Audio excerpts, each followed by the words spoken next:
themselves the elite. Better than you, and you know it. If not us, who? And if not now, when? We don't care about race or gender or sex or religion. If you're an elite athlete, we want you. Change the world. We are going to change the whole universe! This is what you call a paradigm shift. He saw what wrestling was and realized what it could be. All Elite Wrestling! For the 25th time, it's Monday morning, and you know what that means. It's time for the next chapter of the only professional wrestling podcast that is changing the world every week. This is Seeing the Elite, an AEW podcast. I am your host, Bryce Reed. I'm joined by my friend, my co-host, my tag team partner, Mr. Jonathan Davis. How's it going, dude? We are mere weeks away from AEW going live on TNT Wednesday nights, and we here at Seeing the Elite and AEW podcast are excited to announce some changes that are coming soon in the interest of making this show better for those of you that ride with us each and every week. First, we will be moving our weekly release date from Monday morning to Friday morning. We have loved producing this show on Monday mornings, but with AEW on TNT airing weekly on Wednesday nights, we simply don't think you should have to wait until the following Monday to hear the show. By that point, it'll be old news. Yeah, it just kind of puts us against the 8-ball. Right, well, and then people only have like 2 days to listen to the show or whatever, and I know from looking at the numbers, you know, the majority of the business that we do on this podcast, people listen the first day. But there are people who listen on day 2 and day 3 and day 4, right? And so in the interest of having kind of the same turnaround as we've had, you know, the idea was that we would, because the pay-per-views were happening on Saturday, we would do the show on Sunday. So Saturday we record on Sunday and then it's up Monday morning. In this case, it'll be, the show will be happening on Wednesday. We'll record on Thursday and then it'll be up Friday morning. It's the same turnaround. It's just a different time of the week for us. The reason being that it'll make the show more timely and topical for everybody. Of course, when there are shows on Saturday like Full Gear, we'll do an additional show for Full Gear. But for the most part, Which also answers my question, because I was like, okay, well, are we going to record 2 episodes that week, or are we just going to do one? We'll just do 2. But when we do the pay-per-view episodes, it'll be a more focused pay-per-view show rather than also talking about being the Elite and Road to or whatever. Because if we talk about those, talking about the pay-per-view, right? If we talk about those things, they'll be talked about on the Friday show. I hope everybody's cool with that. I understand it's a change to everybody's schedule. People were looking forward to it on Mondays, but it's just to give everybody more time with the show. And launching on Fridays is tough podcast business-wise because the majority of your business you do during the week. And we understand that, but we're willing to take that in order to make the show really more useful for everybody, because at the point where we'd be launching on Monday, it would be like, okay, people get to it Monday, don't get to it Tuesday, then by Wednesday it's fucking old news. Like, we're talking about last week at this point. So that's just what we needed to do. So our new airtime will be Friday mornings, starting alongside TV. In addition to the new schedule alongside AEW on TNT, we will be launching a Patreon. If you're unfamiliar with the platform, it's an opportunity for those that love the show to toss Jonathan and I a few bucks each month and get exclusive perks in return. This show, as you hear it now, will always be free, and we don't like asking for money, but we've seen huge success in these first 25 episodes, really staggering for us, and monetization is what's going to help us make this show better for you, for everyone who tunes in every week. We've got some awesome ideas for how to deliver value to those that support the show, which we'll talk about as the date gets closer. But this step will help us grow what we're doing and keep the ads out. We hope you'll consider subscribing when the time is right. If you're joining us for the first time, welcome. Jonathan and I are two friends, fans, lovers of professional wrestling who are here every single Monday morning with all the latest news from All Elite Wrestling. This is not a sports entertainment show. It's an entertaining sports show supported by fans like you from all over the world on YouTube, iTunes, Spotify, podcast services everywhere. Subscribe, review, give us 5 stars, just like Meltzer. It makes us feel so sweet. Jonathan, how sweet? Too sweet, buddy. Facebook.com/Seeing the Elite, Twitter @Seeing the Elite with no G, and if you really want to be part of the crew, tinyurl.com/Seeing the Elite, where we have a ton of new members and a new champion in Pumpkin Skull. Didn't manage to get Anthony on the show this week because I lost my phone last night at the event, so I've been incommunicado with most people because I have to be tied to my computer to talk to anybody. But that's what went down. Pumpkin Skull taking the championship from Shane O'Mac 84 and winning that free t-shirt, winning that poster. Pretty wild result. Pumpkin Skull himself was kind of beside himself that he ended up winning, which was crazy. The other thing, Discord people, now that we've sort of talked openly about the Patreon, if there's anything that you're sort of interested in seeing, anything you'd like to gain from the Patreon, talk to us about it in the feedback channel on Discord. Beyond that, yep, ideas are welcome. Yes, we will probably say no, but ideas are welcome. I mean, anything that you could be like, hey, this would be really cool. The whole idea is to provide better service for you guys. So, anything that you can bring to the table, anything that you go, hey, that we might not have thought about, we'll definitely consider it. JD, definitely. I mean, we've thought of some of our ideas, but there's guaranteed that we thought missed something pretty obvious. Yeah. JD on the time codes as always, but we're gonna start with a quote, and I gotta kind of set this one up. This is Cody Rhodes. Yeah, it's a fucking long one. It's a little bit of a long one, yeah, and it's kind of 2 quotes because it was from an interview with IGN that Cody did, and I actually probably could have done 3, but I only took 2. When asked if there were any other championships on the way, Cody said, quote, "There's a title we're considering, and it's something people can probably guess since we're going to be on TV, hint, hint. But there are no plans for it at the moment. Right now, we revolve around the AEW Championship, and in DC, we're going to name the first ever women's champion, and that's such a beautiful belt. I don't know if people know up close that rose gold is layered into it. Brandy, Kenny Omega, and Tony did a great job getting the title. There's going to be some guidelines laid out for whoever wins that title, though. Some guidelines about how they're supposed to take care of it." Which is then moving into the big quote.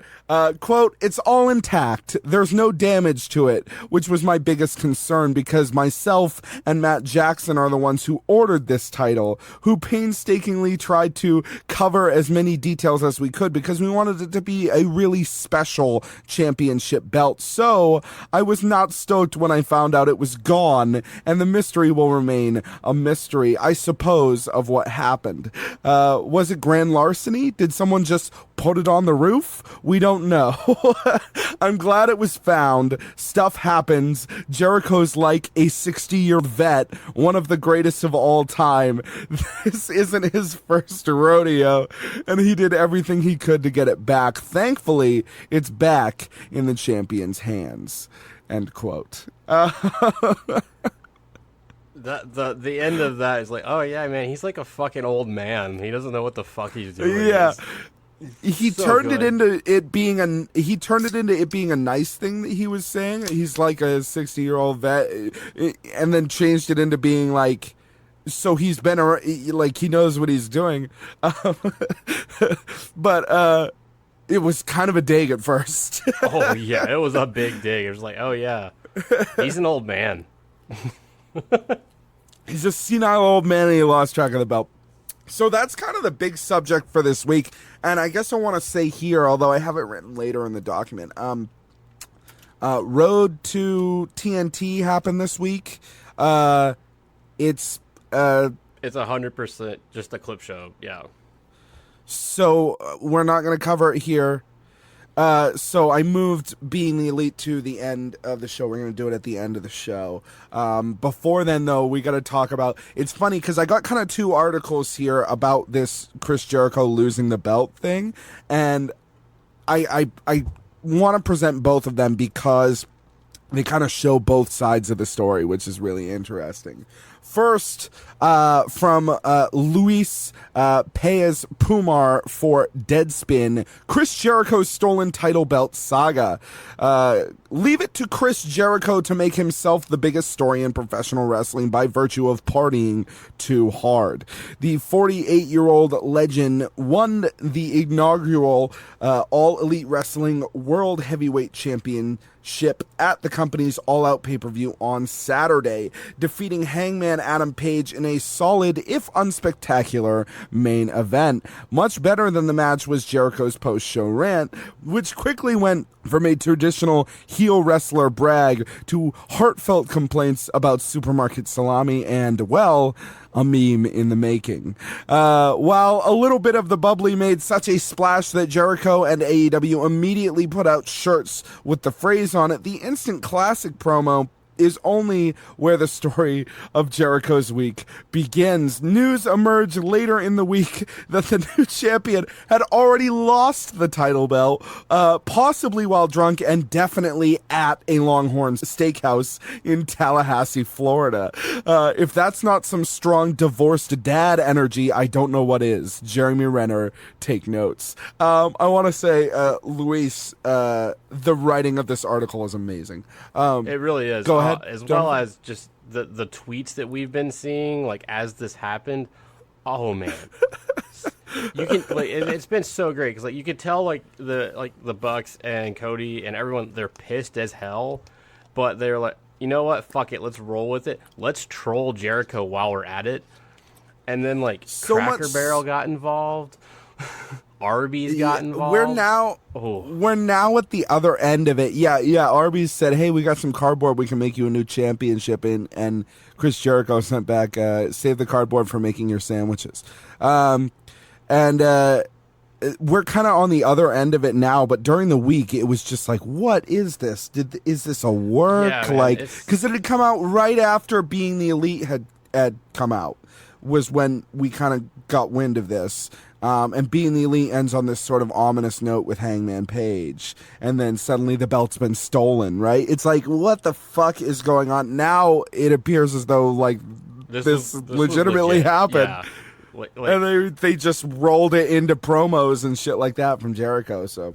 It ended up working out for the best, because, like, especially with something like this, like, you just got to roll with it and roll with the punches and make the best out of a shitty situation. But, oh, man. Yeah. Like, the best thing I saw was somebody said, man, if Jericho had went to Cracker Barrel like a real company man, this wouldn't have happened.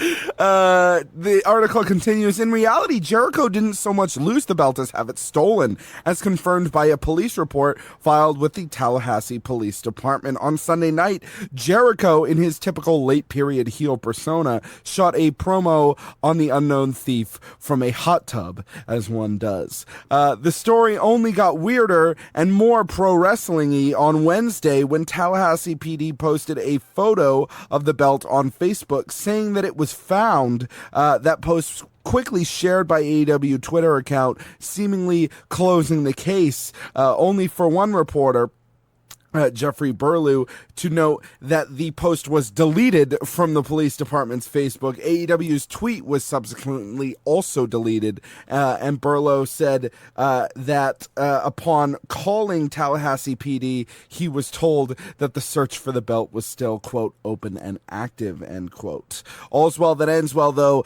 The belt in police possession was confirmed to be the official AEW belt, although there are no suspects for the actual theft. When the the title was returned to Jericho, he once again cut a promo on social media because this is what pro wrestling is now, particularly at a company that doesn't have a weekly television show just yet.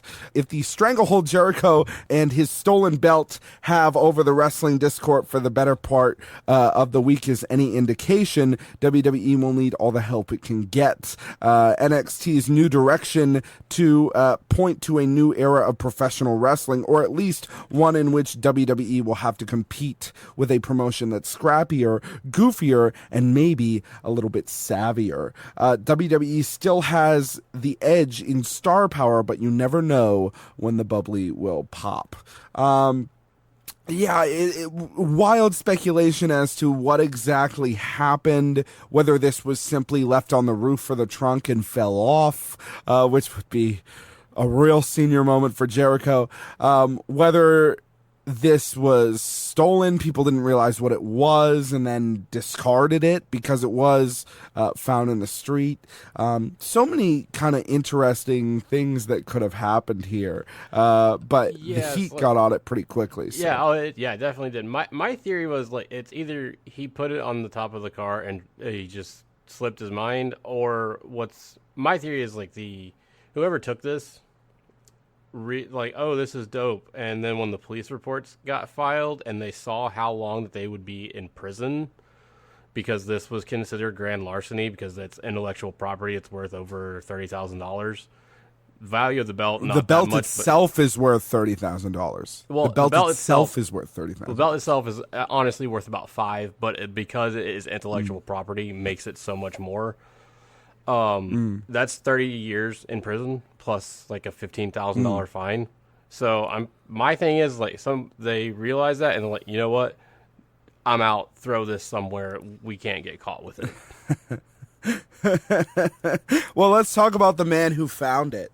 How a Tallahassee man found AEW wrestler Chris Jericho's title belt in the middle of the road. This comes from Jeff Burlew for Tallahassee Democrat, and this is the most interesting article I read on the thing all week. Professional wrestling star Chris Jericho vowed to scour the earth to find his championship belt, which went missing Sunday after his private jet landed in Tallahassee. Turns out he could have just checked Craigslist. Frank Bryce of Tallahassee happened to find the belt on Sunday, his 41st birthday, as he and his wife drove home after a day of scalloping with friends in Port St. Joe Bay.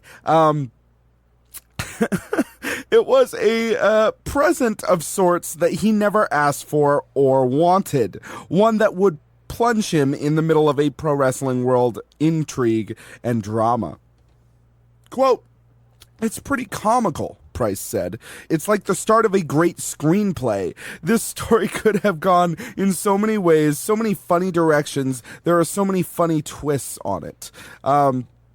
End quote. As they pulled into town on Highway 20, Price spotted what appeared to be a velvet bag in the middle of a turn lane near Capitol Circle Southwest. The bag was scuffed up and contained something heavy, but the Prices didn't take a peek until they got home.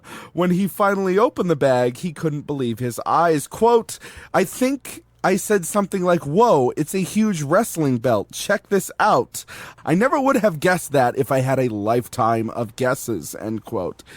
His wife Googled the golden leather belt, and it seemed to match the championship belt for All Elite Wrestling. I love that that's written in here because it says AEW in big letters on the belt, so all she would have had to type in was AEW wrestling belt, right? Yeah, so, it's not like this was. It's like an AEW belt. It's not like WWE super belt. sleuth work or anything. Yeah, right? like all of these wrestling belts for the major promotions, like it's in big bold letters. Like this is the promotion belongs to.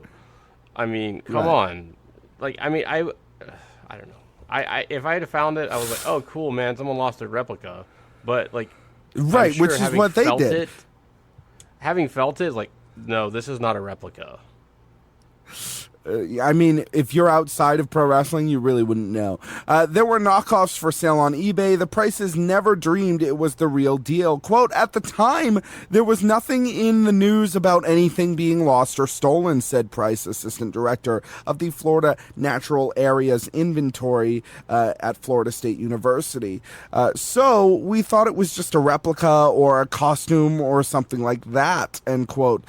Figuring the belt belonged to a kid or some other wrestling fan, Price listed it under Lost and Found on Craigslist Tallahassee. Quote, I found a pro wrestling championship belt on Highway 20 Sunday afternoon, the ad said. Contact me with details and you can come and get it, end quote. He also texted photos of the belt to his brother and a friend. He started getting replies Tuesday night, and some of them pointed to a Tallahassee Democrat article that detailed that the belt went missing after Jericho's private jet landed at Million Air. And the wrestling star took a limo ride to Longhorn Steakhouse on North Monroe Street for dinner. Jericho reported the $30,000 belt stolen that night. But Price didn't see any of the messages until Wednesday morning. When he realized what he'd found, he called the Tallahassee Police Department and was told to bring it in. He handed the belt over to an investigator in the lobby and answered questions about how he found it. While he was there, he bumped into Mike Vaughn, the owner of Mike's Limousine, which had given Jericho the fancy ride to the restaurant. Price said Vaughn was planning to file an insurance claim for the missing belt and was so pleased it had been found that he gave Price a $200 reward. Later that day, TPD investigators called and said they needed to take Price's sworn statement. They were slightly suspicious about the reward and wondered whether Price had called Vaughn to arrange for their meeting at TPD and the reward. Price assured him that the meeting was purely coincidental and the reward unplanned. Price has texts and emails, receipts, witnesses, and GPS data on his cell phone to back up his story and prove that he was nowhere near Millionaire or Longhorn Steakhouse when the belt went missing. Police haven't said he's under investigation, but he said he wouldn't be surprised if he were. Quote, I was joking that there would be investigators following me around. I figured the best approach was just to tell the truth and have fun with the whole thing, end quote. Price, who doesn't follow professional wrestling, doesn't know that how the belt ended up in the road. He doubts, however, that it was actually stolen.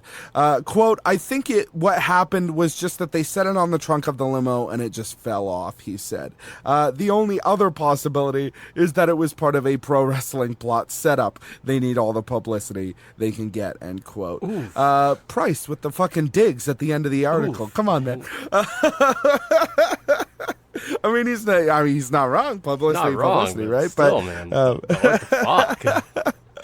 What a fucking wild story, man. And he just, found it in the road, didn't know what it was. And the fact that he found something like that and was like, put it on Lost and Found Craigslist, like had no intention of, didn't need to sell it. He was just like, somebody lost this, so I need to, and immediately found out about it being stolen and took it to the police, and I mean, good on him for doing that. Crazy story. But, damn.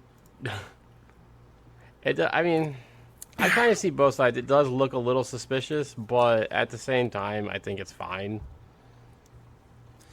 I mean, sometimes things happen naturally and they look kind of suspicious, but they're not. It's usually it's exactly what you think it is, kind of thing. Right. Yeah.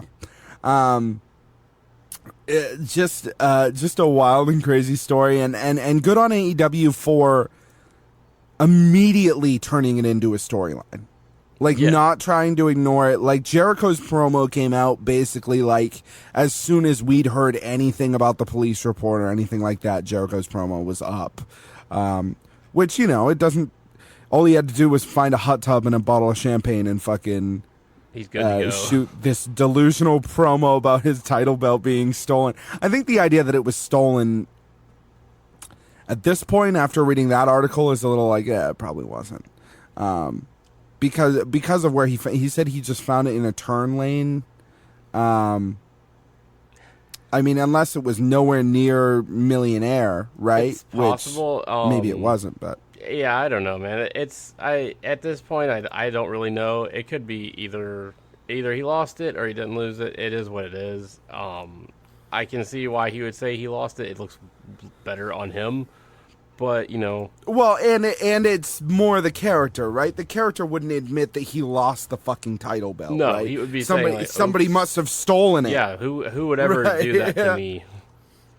Right. So, I think that's where we are with that. I want to take a moment here to note the near fist fight that happened backstage at All Out between Sadie Gibbs and B. Priestley. Want to mention it. But I don't really want to say anything more about it because anything that we would say would be like tabloid grade speculation at this point. Like, yeah, I mean, no idea why but it happened. I've read that they have heat with each other because of things. Sure. Essentially, kind of the but same of course, situation as like Evil East, but whatever. Right. But you don't throw hands at a motherfucker unless you got heat with him, right? So. Of course they have heat with each other, whatever reason, and I again, I don't care to speculate because what the fuck do I know about it, but it did happen, and an interesting turn for that to take for both those women. Apparently Matt Jackson made the peace in that fight, so thank God he was there. AEW Full Gear update on ticket sales for the PPV event in Baltimore. This comes to us from Ryan Drost for comicbook.com. Tickets went on sale Friday for All Elite Wrestling's next pay-per-view event, Full Gear, set to be held in Baltimore, Maryland on Saturday, November 9th. Though tickets are moving well for the show, this is the first AEW pay-per-view event that has not sold out the day tickets went on sale. Both of the company's previous pay-per-view events, Double or Nothing and All Out, sold out within minutes. One major difference here is, though, that both of those events were held on holiday weekends, making it a lot easier for fans to travel in from around the country for the events. I mean, that's the biggest thing with this. Like the first two events were announced; they were for holiday weekends, as well as they were the only ones. Sure, there's a few things. There was no competing, stuff around it to like, oh, well, I'll just go to this instead. Well, kind of thing. There's a few factors. I think the holiday weekend thing is a small factor. I think the other thing is that Baltimore isn't really an exciting city in the same way that Las Vegas or fucking Chicago are, where people are like, oh man, like I've always wanted to go there. Here's an excuse to go. We'll make a weekend out of it. It's a holiday weekend. Like that's easy for people, especially Vegas, especially fucking Vegas. Yeah, agreed. And Baltimore is like, oh, cool. Sure. And, nothing against Baltimore, but it's fucking Baltimore. Like, people who live in Baltimore know that it's not Chicago or Vegas in terms of, exciting destinations to go. People go, hey, where are you going? And you go, oh, I'm going to Vegas. They're like, oh, that's going to be awesome. You go, oh, I'm going to Baltimore. They're like, oh, why? It's just how it is. So, yeah, usually. Because of the way that shakes out. I think the other thing is, I think people are generally like, okay, let's see how these fucking first few episodes of TV go, guys. We've seen it with the sort of later episodes of TV too, and they've had their own reasons why that doesn't. Mostly because some of them are in fucking Nowheresville. They've announced so much that I feel like people are like, all right, let's see.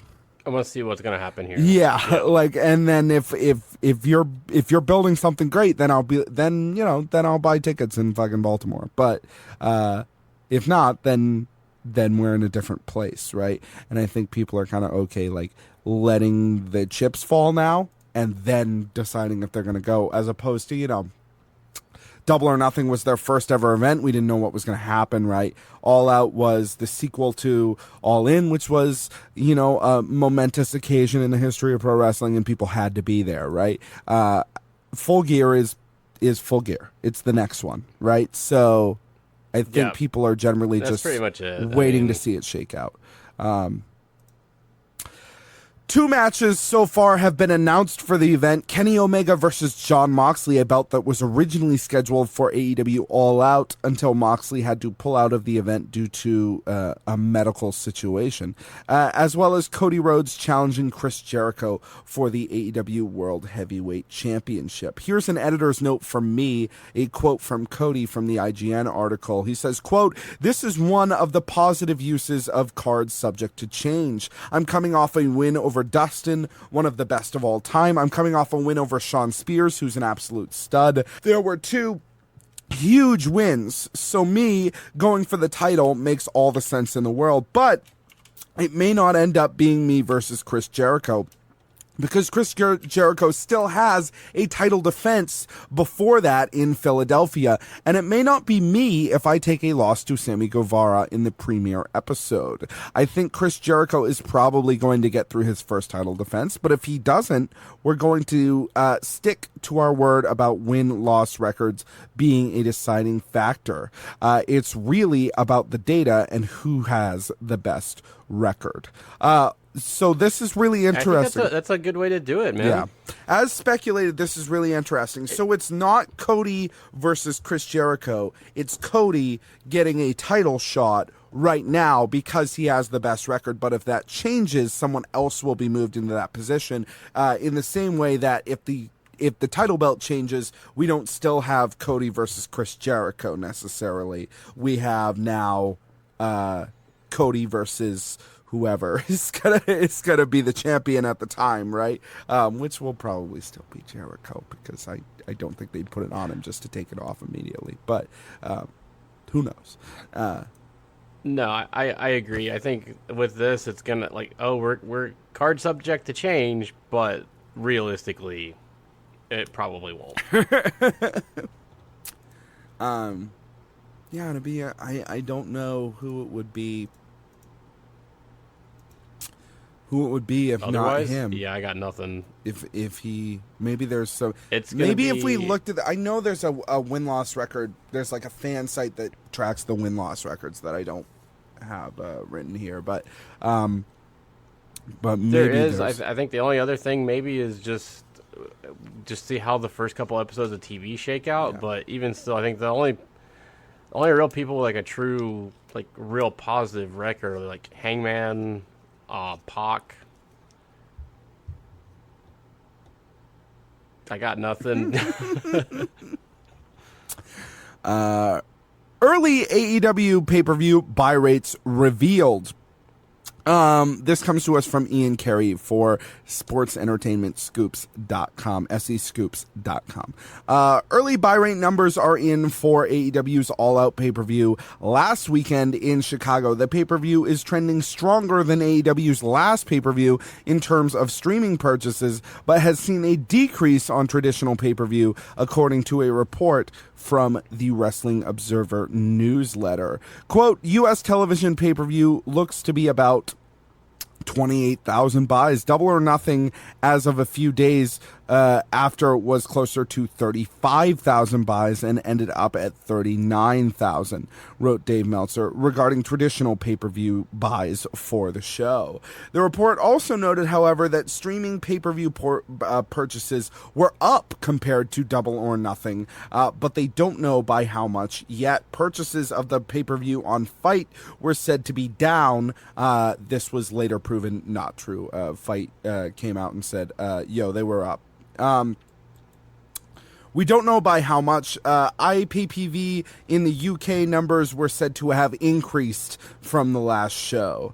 As for what all these numbers mean, Meltzer speculates that the PPV ended up at around the same numbers as Double or Nothing did. Quote, all this together would indicate something around 100,000, which, while not up from last time, does show staying power, which was the big question, wrote Meltzer. The report also noted that those purchasing the PPV on either television or through BR Live, only 46% of those had purchased Double or Nothing, which is that's sort of the most fascinating statistic for me, is that you had such a staggering number of sort of like new buyers, but at the same time, numbers didn't increase, which means you must have lost a lot of people at the same time. I think I think of it like two ways. Of yes, you had a lot more people buying it who hadn't purchased Double or Nothing because they heard so much about Double or Nothing, how great it was. Like, yeah, I'm going to check this out. Sure. As well as you and I know for Double or Nothing in particular, a lot of people kind of just watched at friends' houses. Yeah. So there's that, and I think you're still going to have a lot of people who are and this is purely because these are expensive. So you're gonna have a lot of people who are like, okay, I'm gonna go to my dude's house over here because I ordered the last one, so he's gonna order this one, kind of a thing. So there's that, but I mean, I'm not surprised that you're having less buys from traditional pay-per-view and more people buying it on Fight or BR Live. That makes so much more sense. That just seems the way of the world now, honestly. And how professional wrestling's been trained over the years with the WWE Network. I think once people caught on to the fact that they didn't have to buy an old school pay-per-view, most of them were gonna go streaming at this point. Did you watch All Out? I watched bits and pieces of it. I haven't watched the whole thing, just because I haven't had the time to watch the whole broadcast. Yeah. I'm not mad at it. I enjoyed it. I've enjoyed what I watched. Yeah, the criticism. I've skipped the matches I didn't want to watch again in the first place, so Sure. I'm not really missing much. I watched the Jericho match again, and I stand by my feedback that watching it alone and without all of that excitement from the Lucha Bros match makes it so much better. in a vacuum, I think it's a great match. I really do. I felt the same exact way when I watched it. So yeah, and JR said on his podcast this week, I was reading some notes about that, is he completely agrees with that feedback as well, that he felt from where the commentary booth was, the crowd was burnt out and tired, and that match coming right after the Lucha Bros match suffered because of that. It's not a dig in any way, it's just that was the nature of the beast, of that it suffered because of that. And watching the matches out of order, yeah, man, that title match was awesome.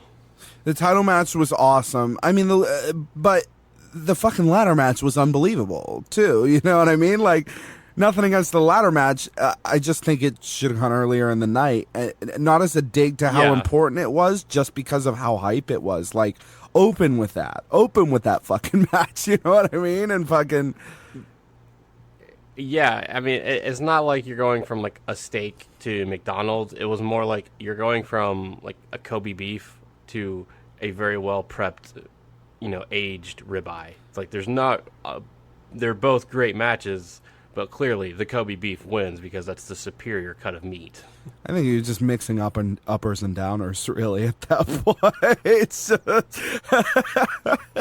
I love this cocaine, but man, right? I don't like it after all this weed. Yeah, not to say that the last match was a downer. Just that it was more of a, it wasn't like a fucking car crash murder fest like the fucking Lucha Bros match was. It was really you can't go from unbelievable. watching John Wick to The Godfather. Yeah, I mean, that's my thing. I will say the biggest criticism I've seen this week is that everybody loves to be pointing out on Squared Circle or whatever is comparing the Lucha Bros match to fucking Michael Bay movies because it's style over substance or whatever. I guess because the idea that like a professional wrestling match is inferior if it's not a slow just plotting story where you work a body part or whatever. You can tell different types of stories in a professional wrestling ring and they're still fucking stories. Just because like there's this wild, exciting shit going on doesn't make it an inferior match. And I think people who come out and they're like, oh, it was just all moves, no story or whatever. It's like... It's bizarre to me. It's quite frankly bizarre that you would watch that match, that awesome fucking match, and be like, oh, it's just too goddamn exciting. there was just too much going on in the match, and I hated that there were so many cool fucking moves in it that made me go, oh my God, Jesus Christ. I had my hand over my mouth half of that fucking match live, dude. Like, just unreal. So yeah, like even when we were still in Chicago and we saw a couple of people who had been to the show and they're like, man, how's that pay-per-view last night? It was great, wasn't it? I was like, we were just screwing around. He was like, yeah, man, I can't believe I saw so many exciting matches. And every single person we talked to was like, yeah, I know, right? Like it was so good, but everybody's complaining about having so many exciting matches. I was like, yeah, I know. I was like, I don't like to be so excited. It's just, it's just kind of ridiculous, sort of weird entertainment virtue signaling or whatever that they're going through with this shit. And you just love it for what it is, man. It was revealed this week that Moxley will fight Shawn Spears on October 9th in Boston for TV number 2. It was previously announced that he would be there making an appearance, but not announced that he would have a fight. No, we have an official Shawn match. Spears. Yeah, which is cool. Still don't know if I'm going to do that one. Probably won't. Don't have They're tickets. making it real hard for you, man. Yeah, it'd be a cool match to see. Hey, if you're going to New York Comic-Con, All Elite Wrestling will be hosting a panel on Friday, October 4th from 4:15 p.m. to 5:15 p.m. Javits Center, Rome 1A 10. What the fuck? The description reads, join Chris Jericho, Jon Moxley, Brandy Rhodes, Awesome Kong, Nyla Rose, and Jungle Boy for a ringside view of the Revolution on TNT, which premieres live Wednesday, October 2nd from 8 to 10 p.m. Eastern. Cool. Ignore if you're going to New York Comic Con, just find it in the program. Don't listen to us about room numbers because, Is that stuff all subject to change anyway? Yes, it actually is. Because if they start looking at things and realize that the room is too small, they will bump it to a bigger room. So they plan these things out so far ahead of time that they think they know how panels are going to be and how filled they will be, but they really just don't know. Yeah. Yeah, man. So fill it out. Move them to a bigger room. That's what we're trying to say. Being the Elite number 168 backstage at All Out, as has kind of become tradition here. Again, a lot of this is sort of backstage footage of people making entrances and testing entrances and things like that, which is really cool footage to see, but isn't exactly like moving story forward things. This one actually had more of this sort of story bits than ones in the past have had, which is exciting. The episode starts out with a rather absurd moment from the ring at All Out prior to doors. Hangman is test running the horse entrance. Well, Nick Jackson gets acquainted with the ladders in the ring. Matt turns the camera on himself and simply says, "Where the hell am I?" As we go to the title card. I feel that. Just surreal, you know. Cool down. There's a cool sort of drone shot zooming out from the Bucks on either side of the Sears Center flag. And that was sort of a big takeaway from the weekend as we were waiting in line. Because they'd mentioned the plaque before, they'd shown the plaque before on Being the Elite. But I had no idea. It's like right next to the front entrance of the venue. It's not like... Yes, it is right on the... It's right next to one of like the main entrance of the building. Right. It's in a really cool spot. It couldn't be any more prominent, you know? No, there's no... Yeah. The only thing that can make it more prominent is if they just made a fucking statue.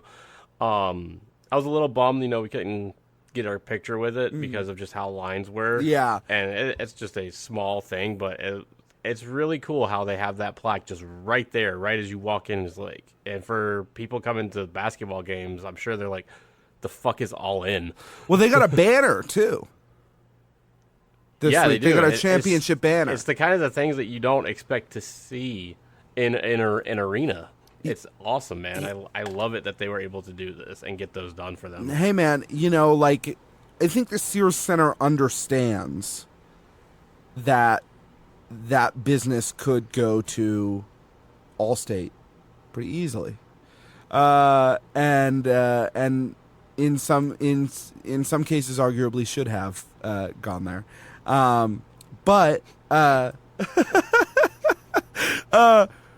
But I don't know what you're talking about. But it's great to, from a business perspective, it's great to work with a venue that like really values your business and wants you to be there, And so they put the plaque up, they put the championship banner up this time. So yeah, when they return to Chicago, they'll work there. Assumedly, TV, when they return for TV, it's going to be there.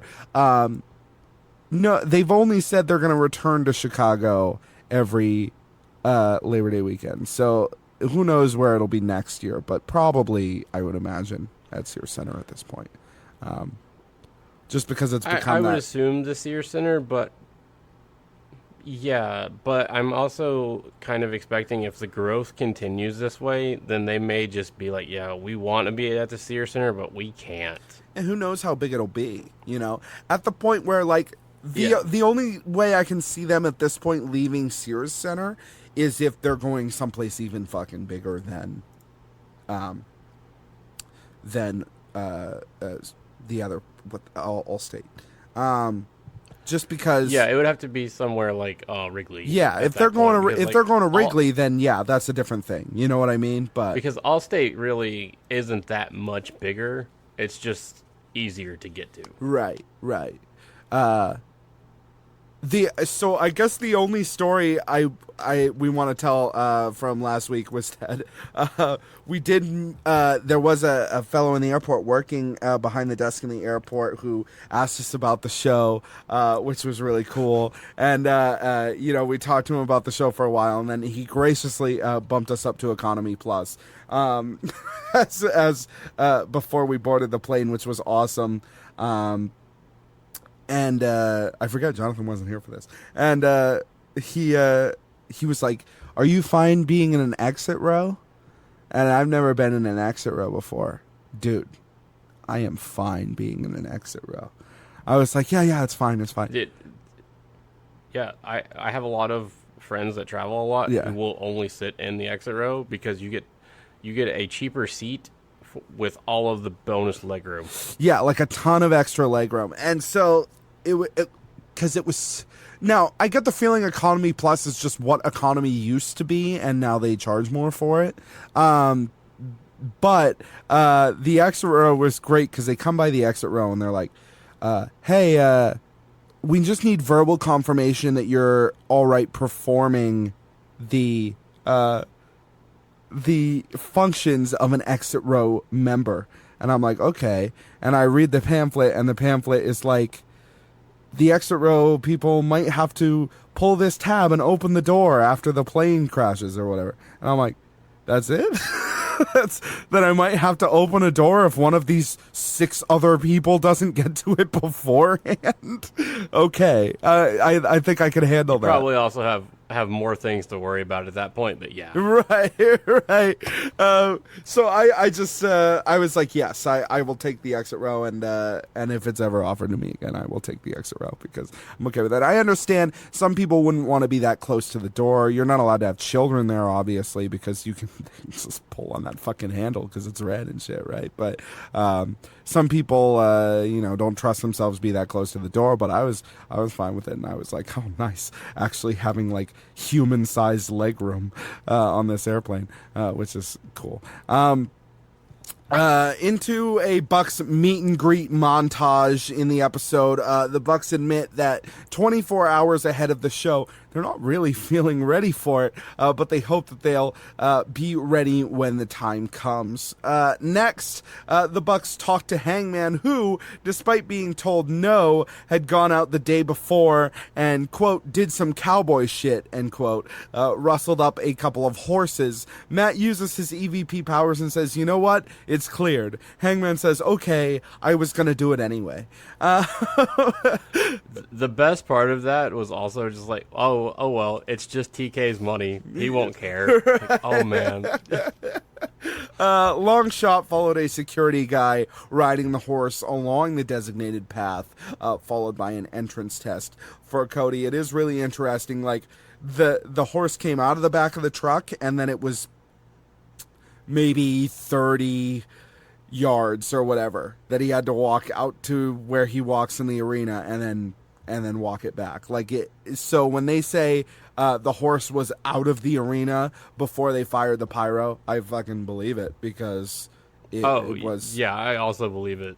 What's funny though is like when we were walking back from the pre-show party, as well as like where I walked over to go to the bathroom. Yeah. While we were waiting, should have seen the fucking horse trailer.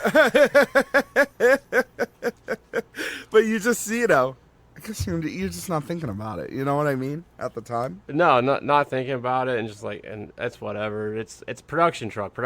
I don't care. Next is a scene in craft services. Nakazawa and Tommy Dreamer are playing checkers. Rick Knox is refereeing. Dreamer has Nakazawa on the ropes when Nakazawa takes a sip of water and blows it into Dreamer's face. As Dreamer takes a bump, he quickly knocks most of Dreamer's checkers off the board. Dreamer takes a bump like a champ, then turns for Rick Knox. Rick, in classic referee fashion, didn't see shit. Dreamer exclaims, "Are you kidding me? I got to do a job in checkers too," which I thought was kind of funny. Does Tommy Dreamer fucking work here, or is he just like hanging out backstage like Brian Pillman Jr. or whatever? Just I can't remember, because I remember they announced a lot of like veterans for like backstage roles, and Dreamer may have been one of them. Yeah, but I also feel like he was probably in Chicago that weekend anyways, because there was a lot of wrestling shows Labor Day weekend in Chicago. Sure, he was probably at StarCast and shit like that too, probably, right? I don't know. I don't remember him being at StarCast, but I know there's so many just indie shows that weekend that he was probably at one of them, right? And the Bucks are like, "Oh yeah, just come hang out, dude." Yeah. The thing that is funny is that if you look at the board, Tommy still likely would have won the checkers match, because it only would have evened the odds for them.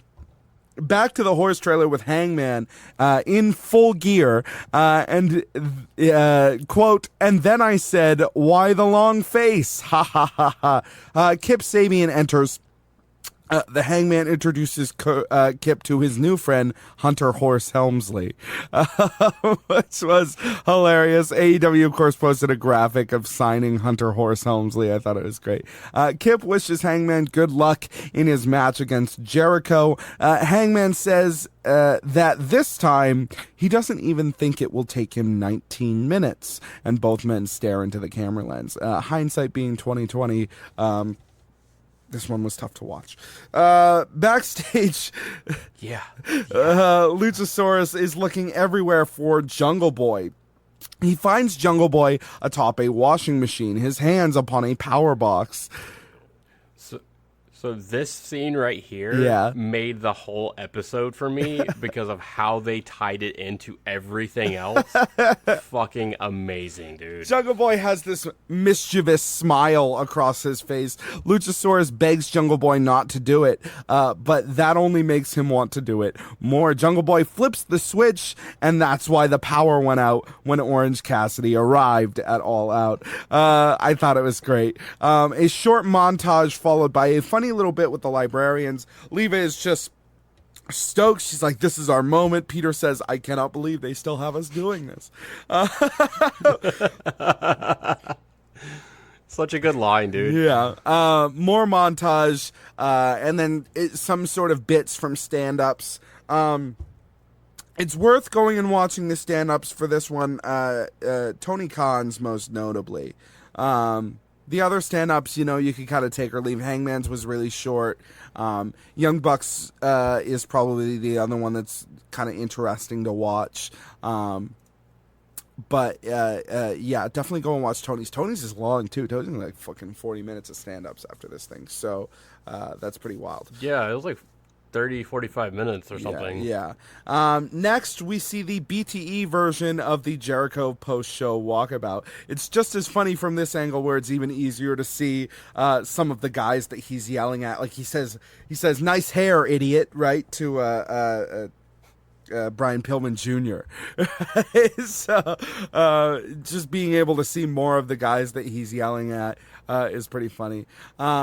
In the last scene, there's a knock at Hangman's door in his dressing room. It's the Bucks. They're here to comfort their friend in this trying time. Matt asks Hangman if he wants to come to dinner with the crew, like always, and Hangman politely asks if he can just have a minute.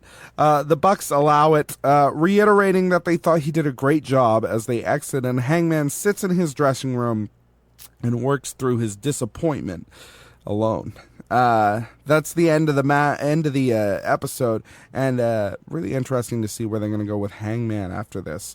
I really don't know. I mean, like I said, they aired this thing, and then we heard that the title got stolen, and I was like, kind of weird that these two things seem kind of connected, but it turned out, the belt was legitimately lost on the fucking road, so... Yeah, and I mean, they could have worked this into the angle. They chose not to for whatever reason. Well, mostly because it was going to go public that the guy had actually found it on the road or whatever. You know what I mean? So true, but I mean, they could have still worked it into it, and Hangman could have been like online, like making jokes and shit, and continuing to fuck with Jericho. And I think they could have worked it, but I think they realized like, oh yeah, how we ended being the Elite, that's not really going to be a good look. So let's continue the story we already had planned, because it's clear they do have something planned here. Yeah. So, I mean, if not for losing the belt, kind of a short episode this week. Usually is right after a pay-per-view. Just kind of wrapping up everything that happened. We don't even have final numbers for everything yet. I don't know that we will. The fight numbers, like... They came out and said, we don't share our numbers for what we do on Fight for specific events, but it is ahead of Double or Nothing. Fuck off. Right. They were basically like, Meltzer, whoever your source is, they don't know our fucking business, all right? So, okay. But I thought that was kind of fun. It was the Fight president on Twitter or whatever went on and was like, hey, yo, like... whoever your source is whatever, but like we don't share specific statistics, but that show did outdraw Double or Nothing, so that's how it is over here. Please stop reporting on things you don't really know about. But other than that, YouTube, iTunes, Spotify, podcast services everywhere. Subscribe, review, give us 5 stars, just like Meltzer. It makes us feel so sweet. Jonathan, how sweet? Too sweet, buddy. Facebook.com/Seeing the Elite, Twitter @Seeing the Elite, and of course, tinyurl.com/Seeing the Elite to join our Discord server and have a great time with some awesome pro wrestling fans from all over the world. And we've got so many new people contributing to the conversation. It's kind of wild over there now, man. Shout out to Pumpkin Skull, the new champ, and new, and may his reign be long and prosperous. But with how much the water's been heating up, probably won't be. It's just everybody coming in and out, So pretty crazy over there. And Jonathan and I could drone on and on and try to find another 30 minutes worth of shit to talk about, but as we've always said on this show, if there's more to talk about, we're going to talk about it. We're going to go long. And if there isn't, then we'll get out of here early at the 1 hour mark. Thank you so much for everybody who's been tuning in. Again, alongside TV, we're changing to Friday mornings, and we're launching a Patreon for the truly invested to really help make the show better each and every week for all of you. So look forward to it. Get stoked. TV is just around the corner, and I really can't believe it. The show, the format of the show is going to change because we're going to have 2 hours extra of content to talk about every week. So how we do the show, what we do in the show is going to be a little different. But I think it's going to be so much better because there's going to be exciting development every single week, which is going to be pretty wild to see. Before we go, Jonathan, do you have anything more for these people? Shout out to our buddy Shane who won the Michael Nakazawa Award. Nakazawa Award twice for Nakazawa. The second time ever. Twice.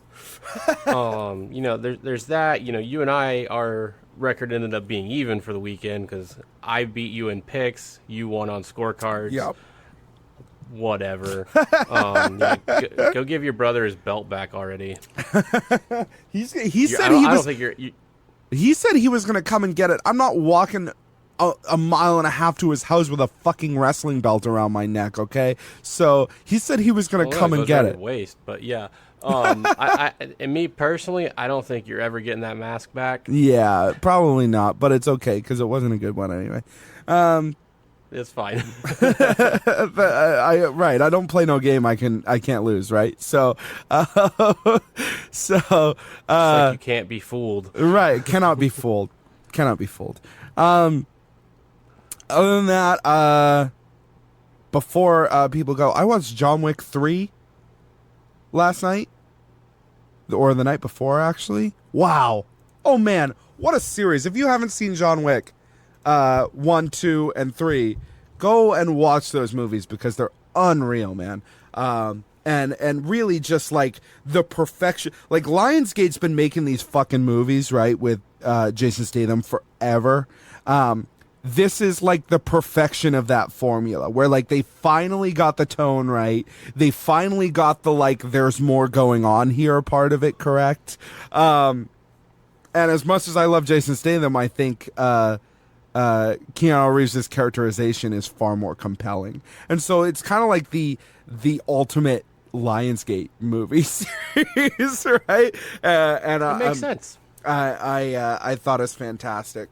And I know I'm late to the party because it did come out in theaters, and I didn't see it when it came out in theaters. But what an awesome trilogy, and it looks like there's a lot more to come. So that's if you haven't seen those movies, go out and see them. But other than that, Jonathan and I are going to get out of here. Thank you so much for tuning in each and every week, and we'll see you next time on Seeing the Elite and AEW podcast. Go out and change the world.